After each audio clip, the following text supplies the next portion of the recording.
मराठी सिनेमाच्या इतिहासातील एक दिग्गज अभिनेत्री म्हणजे उषा चव्हाण। त्यांनी आपल्या मोठ्या कारकिर्दीत विविध प्रकारच्या भूमिका साकारल्या। दादा कोंडके यांच्यासोबत केलेल्या भूमिकांनी त्यांना मोठी लोकप्रियता मिळवून दिली। आता उतारवयात या दिग्गज अभिनेत्री एका संकटात सापडल्या असून त्यांनी थेट सरकारकडे मदतीची याचना केली आहे। वयाच्या 17व्या वर्षी त्यांना एका गोष्टीमुळे मनस्ताप सहन करावा लागतोय। यासाठी त्यांनी थेट पंतप्रधान मोदी आणि उपमुख्यमंत्री एकनाथ शिंदे यांच्यासमोर आपले मागणे मांडले आहे। त्यांनी एक रितसर पत्र लिहून सरकारला विनंती पत्र लिहिलंय। उषा चव्हाण यांची पुण्यातील धनकवडी येथे जमीन आहे। या जमिनीला रस्ता मिळण्यासाठी गेली तब्बल 25 वर्षे त्या लढा देत आहेत। मार्च 2026 मध्ये मुंबई उच्च न्यायालयाने उषा चव्हाण यांच्या बाजूने निकाल दिला होता। आयुक्तांनी, विकासकांनी, सिटी इंजिनियर या सर्वांनी देखील ही मागणी मान्य केली आहे।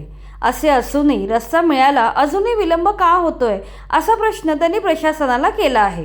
त्या म्हणतात, माननीय उपमुख्यमंत्री एकनाथजी शिंदे यांनी सगळ्या बहिणींना मदत केली आहे, त्यामुळे माझ्यावर हा अन्याय होऊ देऊ नये अशी त्यांना विनंती केली आहे। आयुष्यातील जी काही मोजकी वर्षे उरली आहेत ती न्याय मिळवण्यासाठी वाया जाऊ नयेत अशी अपेक्षा त्यांनी व्यक्त केली।